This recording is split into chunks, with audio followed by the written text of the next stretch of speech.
Hey everybody, welcome back.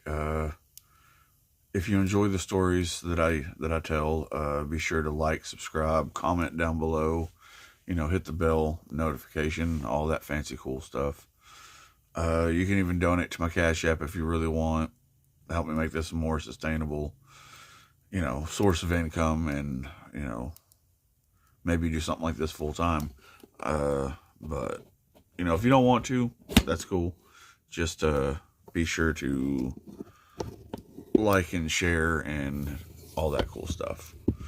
Now, this is one of the more personal stories that I have been telling on this page, but I do want to get into gathering stories and telling them on the internet.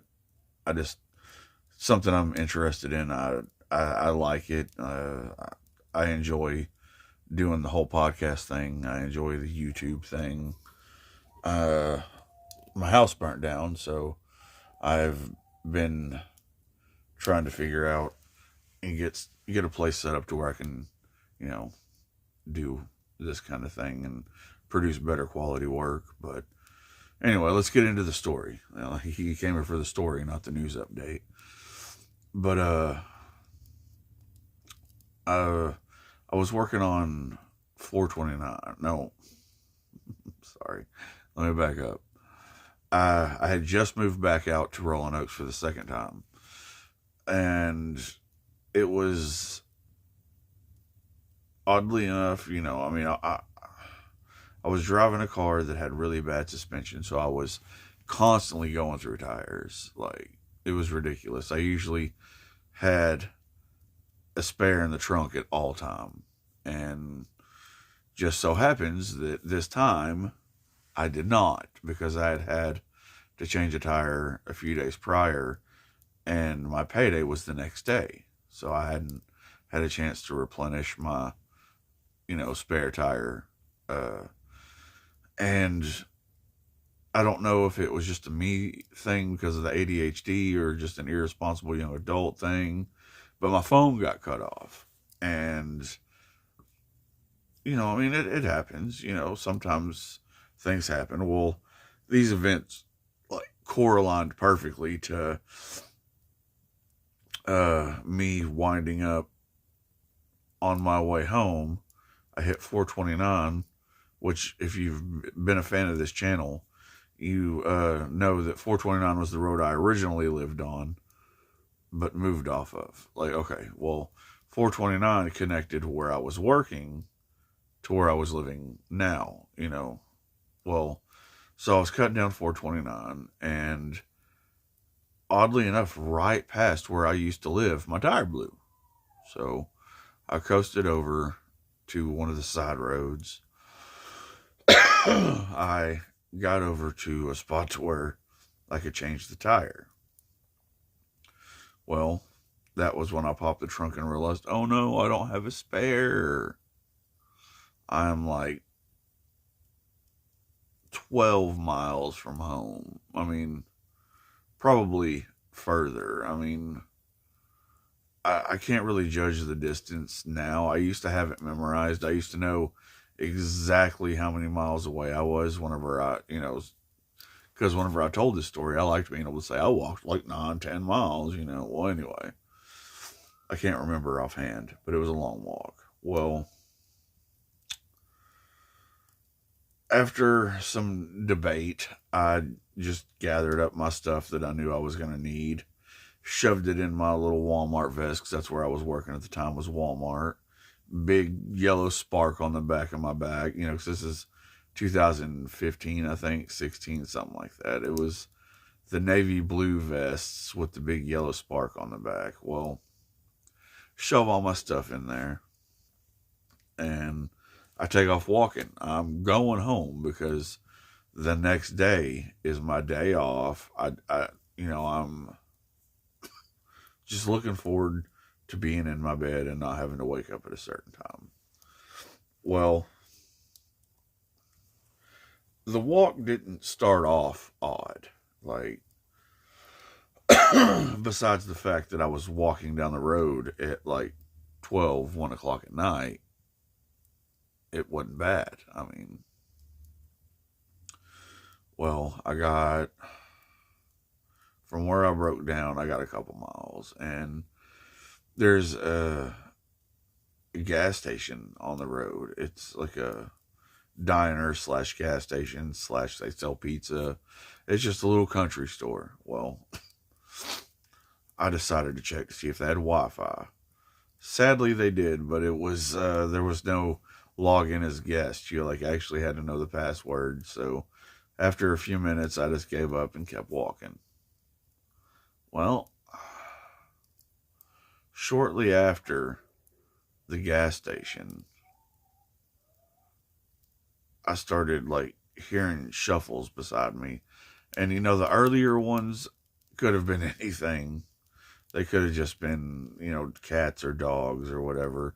Those weren't the ones that really made me feel uneasy. It was later on down the road, I had gotten to Able Springs Water Tower.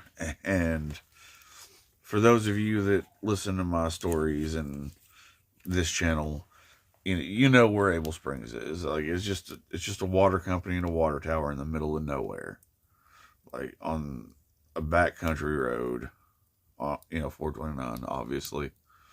Well, as I was passing Able Springs, because there's also a volunteer fire department right next to it. I mean, there's a few little houses, but it's nothing, it's not like a big town or anything. It's just it's just a water tower, a water company, and a volunteer fire department. That's it. There's some houses, well, as soon as you get a little further down, you hit County Line Road to your left, and there's a bunch of, woods over to the right. Well, whenever I got over close to those woods, because, I'm like walking on a little 2-lane road with no side, I start hearing that, shuffle like something in the woods again. But this time it sounds bigger, it sounds closer. And it's constantly pacing beside me. It's constantly walking next to me, just barely out of sight. Every time I'd whip around and look, or, turn my flashlight on my phone and look, there wouldn't be nothing there. All right, that's cool, whatever, as long as they don't, try to come at me. I don't care if a dog follows me. But the more into the darkness and the further we went, the more of an onset of impending doom and dread started to settle over me. And I can't really explain it, but then I started hearing things that sounded like a voice in the woods. I couldn't make out the words.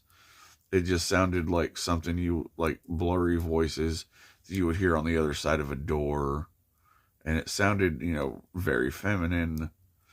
It was almost like it was, like, hey, come here, but I thought, like I'm alone, I'm in the dark, I'm in the woods. No, if someone was there, they would speak clearly and say, hey, you, I was like, no, I'm just tripping.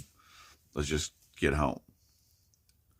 Well, I get to the last long stretch of causeway, because there's a causeway rail going. I think it's a causeway rail. I think that's what they're called. It looks like a bridge, but it's on land. Yeah, well, there was one of those, and it was a long stretch.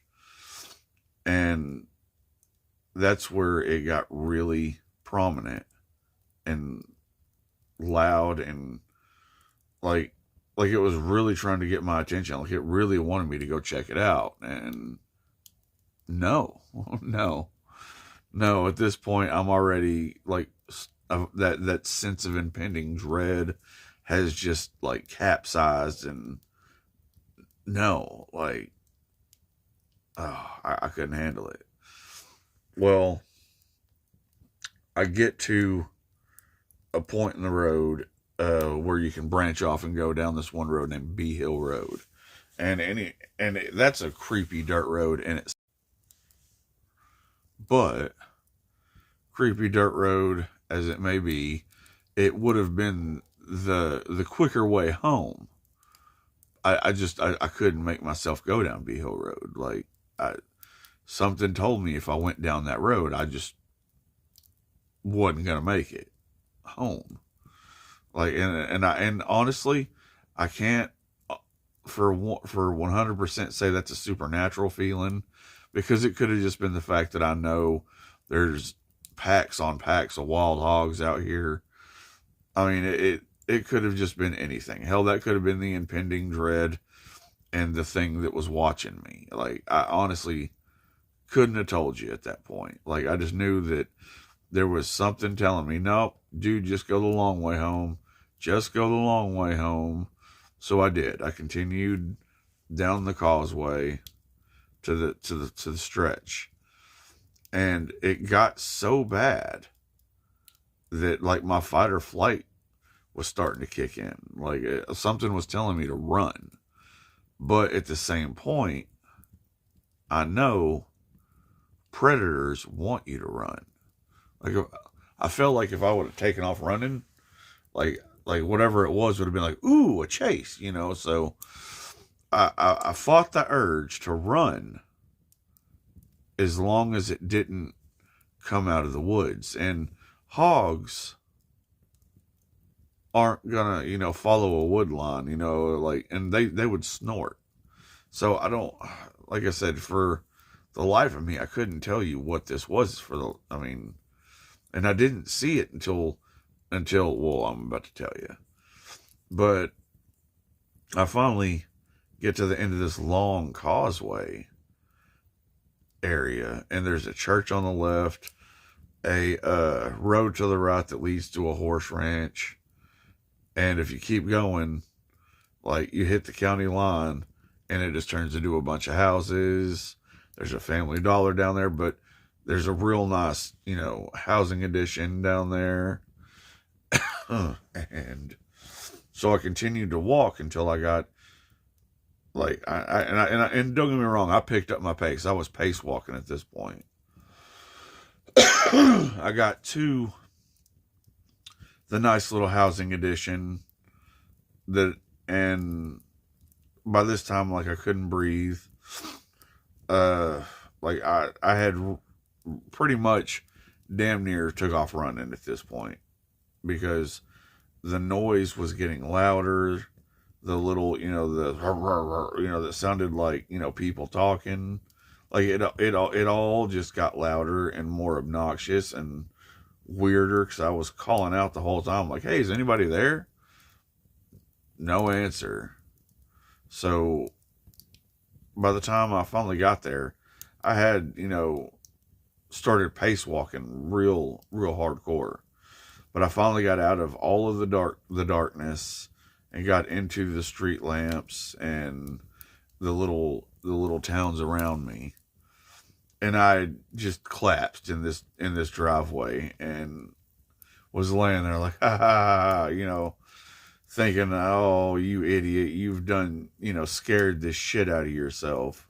You know, like, I'm, you know, talking, you know, mad nonsense to myself about, you know, like why do you, you know, why did you do that to yourself?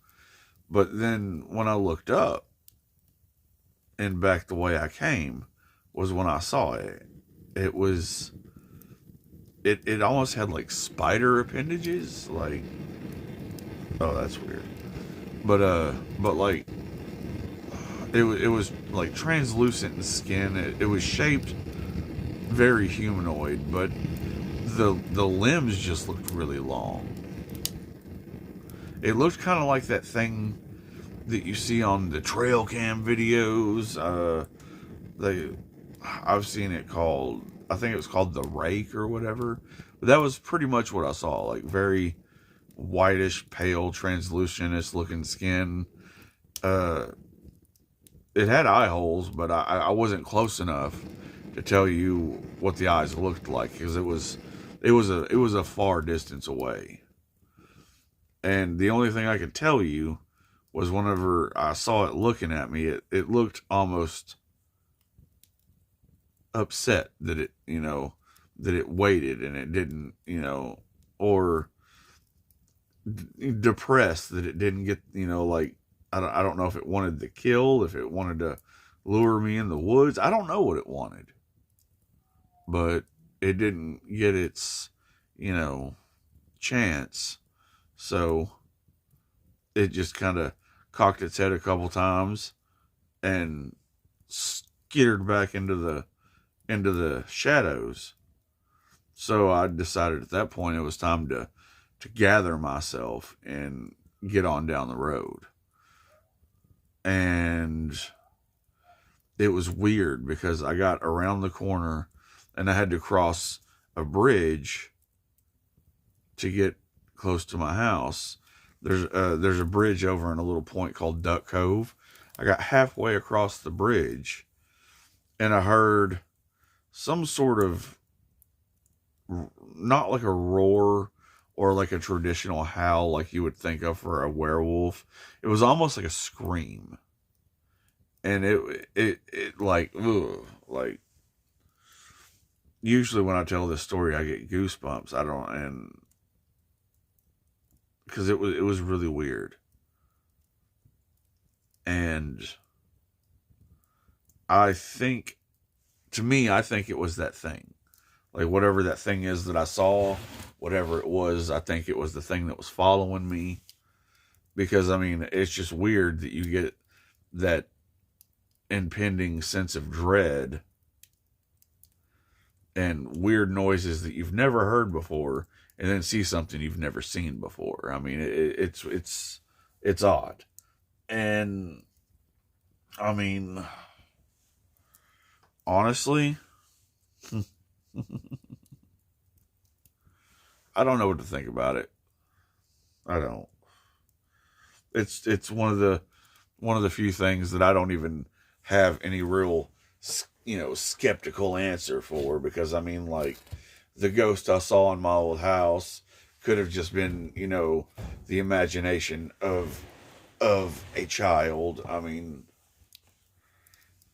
all the things I've seen, I could at least come up with some sort of skeptical, like, maybe you didn't see what you saw type answer.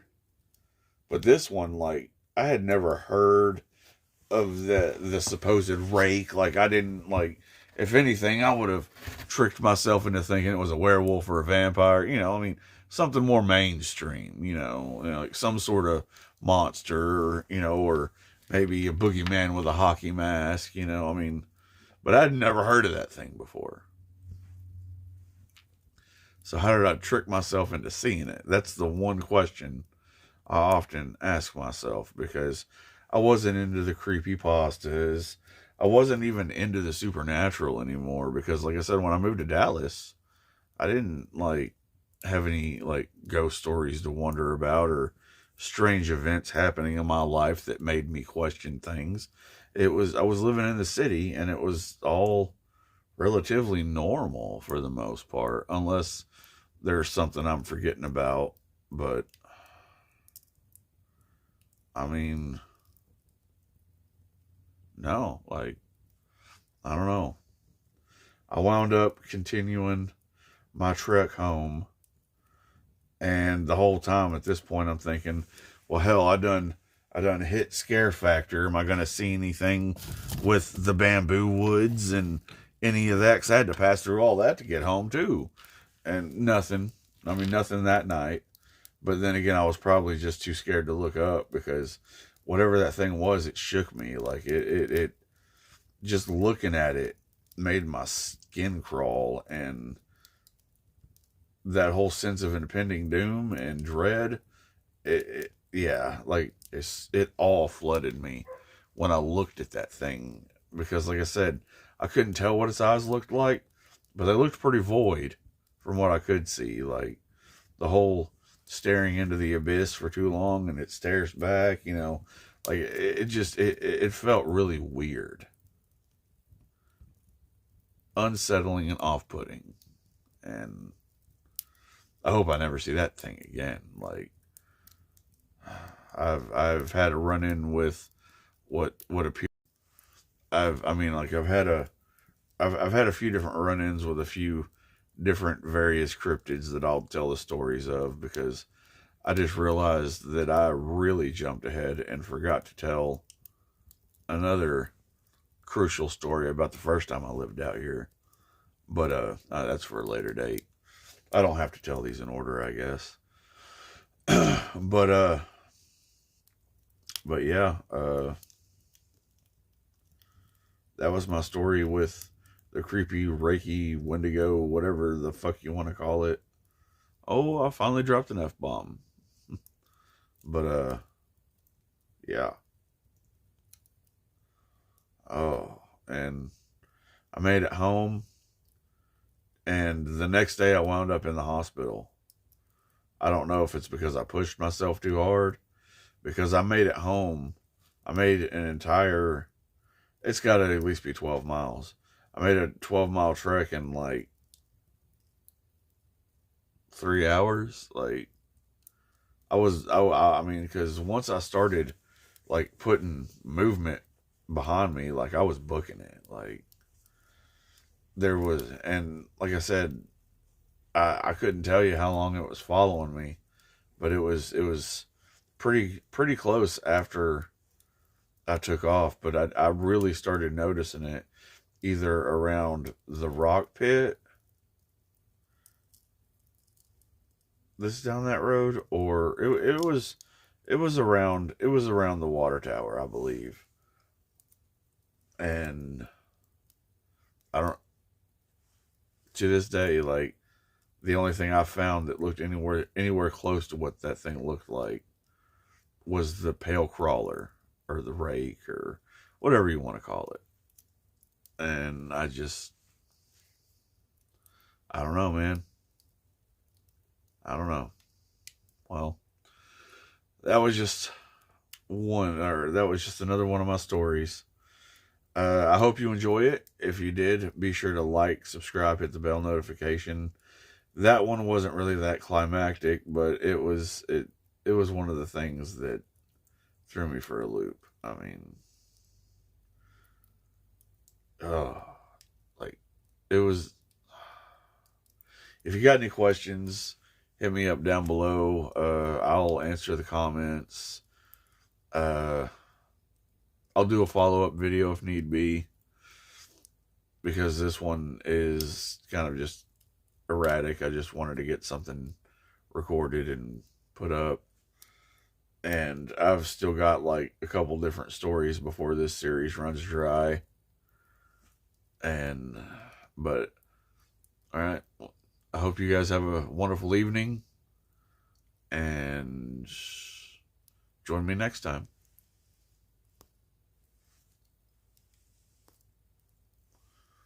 If I could turn this thing off.